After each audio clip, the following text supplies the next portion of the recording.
Una de las cosas divertidas de estas homilías, o por lo menos que me hacen sonreír con no poca frecuencia, es las críticas que recibo.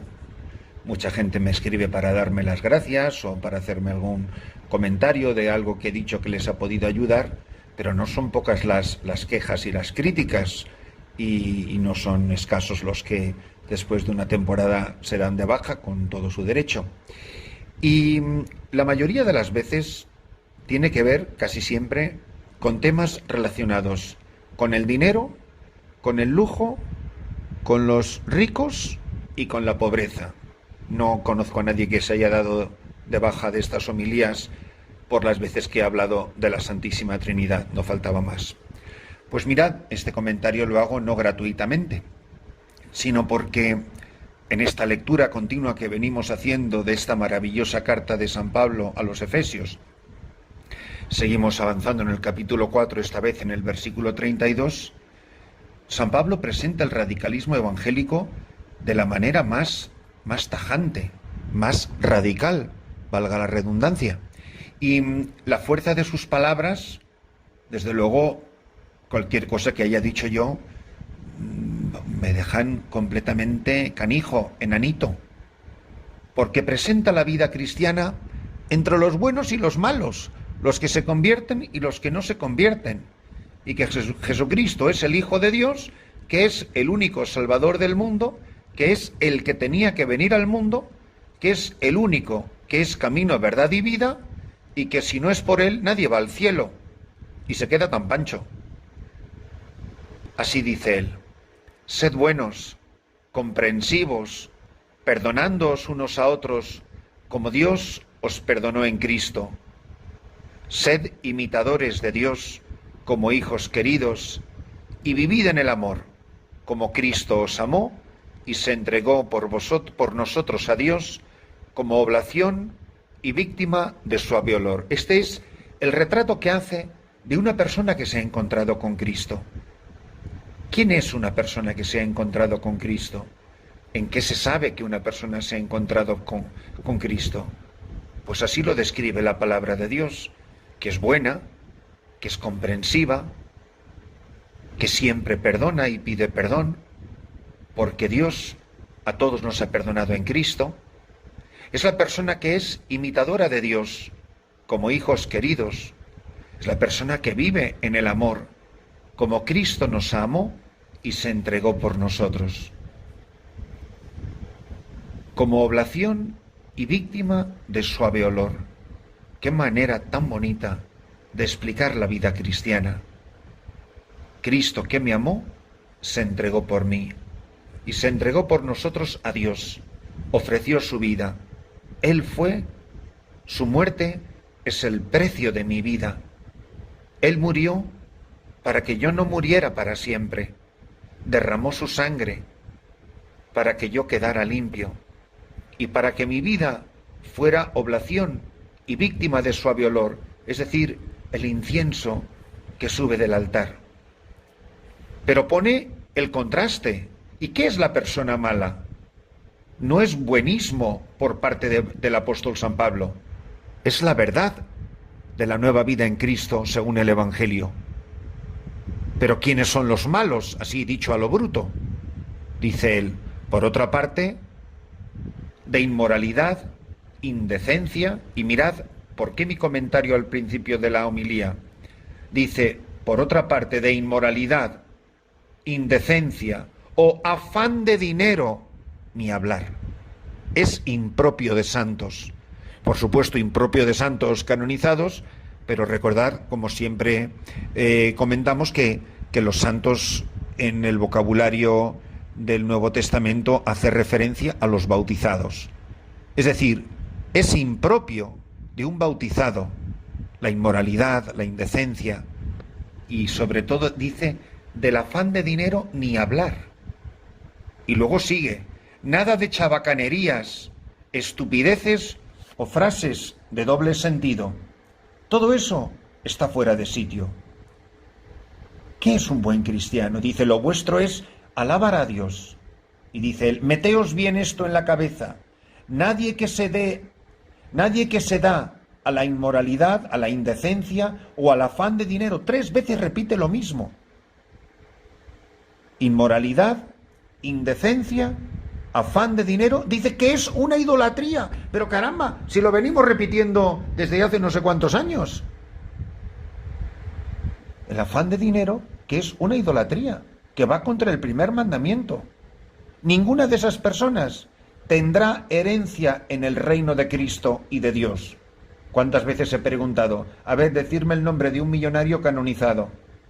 Decidme el nombre de un ricachón que la Iglesia ha declarado santo y modelo de virtudes. Uno, solo uno.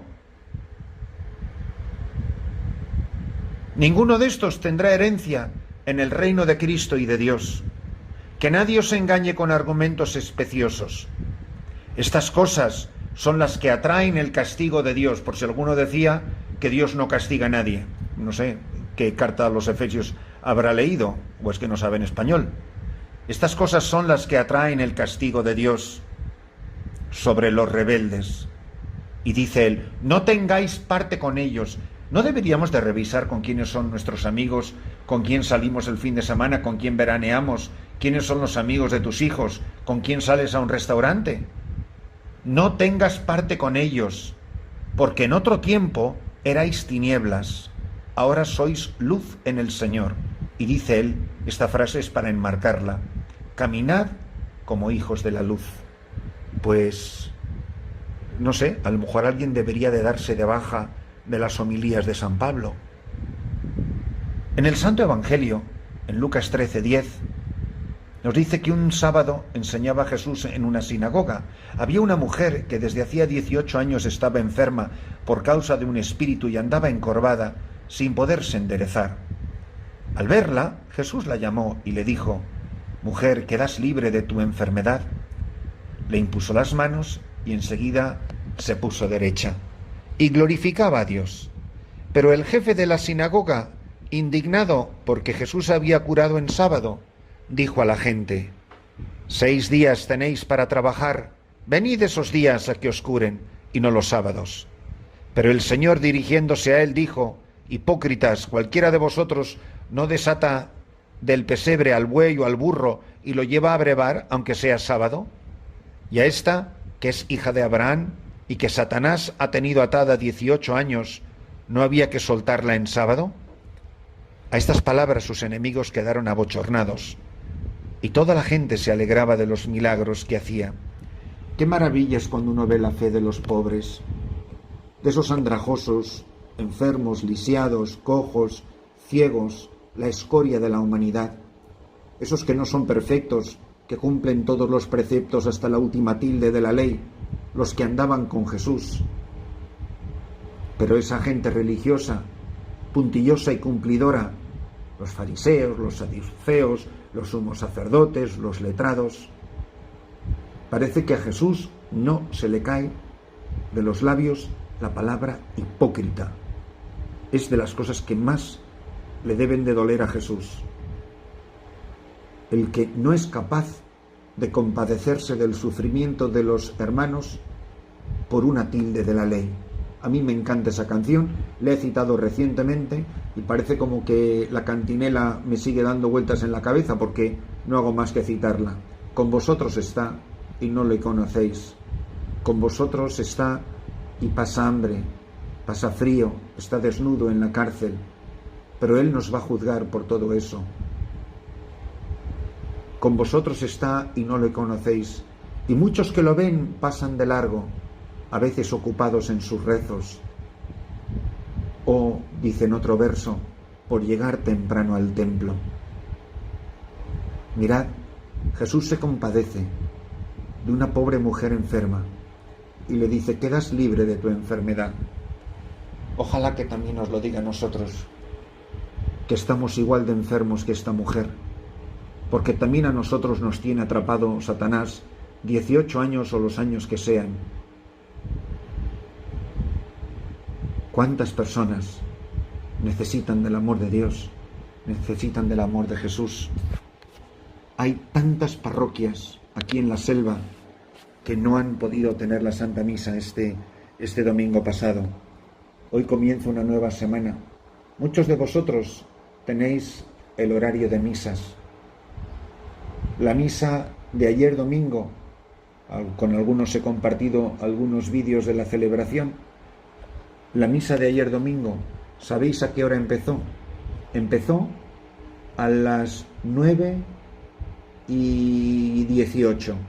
¿Y por qué a las 9:18? Pues porque fue cuando terminé de confesar. Estaba sentado confesando desde las 7:30 de la mañana y me levanté del confesionario cuando dije, ¿no queda nadie para confesar? No, llevaba 2 horas confesando sin parar, y cuando no quedó nadie para confesarse y la iglesia abarrotada de la gente, rezando, ensayando las canciones de misa, sentada tranquilamente, susurrando con la vecina, esperando a que la gente terminara de confesarse. Y cuando terminó de confesarse, la gente empezó la Santa Misa.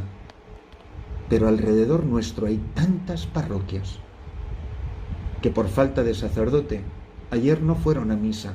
Miles y miles y miles de personas. Muchos de vosotros, si os viene mal la de 7, vais a la de 8. Y si os ha cogido la hora y no vais a la parroquia, pues a 10 minutos o a 5 minutos o a 3 tenéis otras 3 parroquias y encima tenéis coche para ir. Por eso yo me quedo pensando, ¿por qué la vida es tan injusta con los pobres? Y no me refiero al dinero, ni a la casa, ni a las posibilidades económicas. No, son gente que querían ir a misa, pero no hubo ningún sacerdote que se ofreciera a ser misionero para venir a liberar a esta mujer, a quien Satanás tenía 18 años esclava, enferma, atrapada. Y sin embargo, algún día tendremos que dar cuenta de por qué nadie quiso venir a evangelizar a los pobres, cuando es una de las más grandes pruebas de que Jesús es el Mesías, el Hijo del Dios vivo, que los pobres son evangelizados. Que no diga Jesús nunca de ti ni de mí que éramos unos hipócritas, refugiados en nuestros rezos, refugiados en nuestras tareas pastorales, y nunca fuimos capaces de ofrecernos para ser misioneros.